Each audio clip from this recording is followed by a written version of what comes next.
শুভ দুপুর বন্ধুরা, অনেক দিন পরে আজকে ব্লকে আসলাম। দেখো গোপুসোনাকে নিয়ে, আজকে রবিবার ছুটির দিন বাড়িতে আছি, তাই গোপুসোনাকে নিয়ে বসলাম, স্নান করাচ্ছি গোপুকে,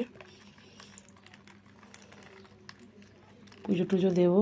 অনেক দিন পরে ব্লকে আসলাম, অনেক বাধা বলো বিপত্তি বলো অনেক কিছু আমার উপর দিয়ে গেছে।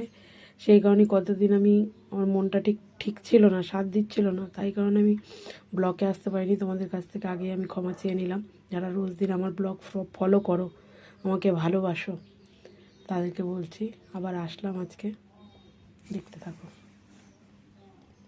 দেখো ফাইনালি বন্ধুরা আমার পুজো দেওয়া হয়ে গেছে। এই গপুর জায়গায় বসে গেছে, আমার পুজো দেওয়া কমপ্লিট। দেখো পুজো দেওয়া কমপ্লিট হয়ে গেছে।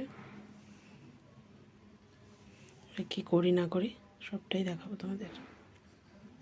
শুভ দুপুর বন্ধুরাই, দেখো আজকে রবিবার, মেয়ে বাড়িতে নেই, মেয়ে গেছে মায়াপুর বন্ধুদের সাথে ঘুরতে। আমি অল্প স্বল্প করে রান্না করেছি, যে ভাত, পালং শাকের তরকারি, বড়ি দিয়ে, বেগুন দিয়ে, আলু দিয়ে পালং শাকের চচ্চড়ি, আর হলো কষা আর মাছের তরকারি। আজকে এটুকুই রান্না করেছি একার জন্যে। বন্ধুরা রাতের খাবার নিয়ে চলে এসেছি। দেখো আজকে রাতের খাবার একটু অন্যরকম, যেহেতু রবিবার একটু এদিক ওদিক হয়েছে। যে বিরিয়ানি আর একটু চিলি চিকেন করে ফেললাম, লাল লাল স্পাইসি চিলি চিকেন।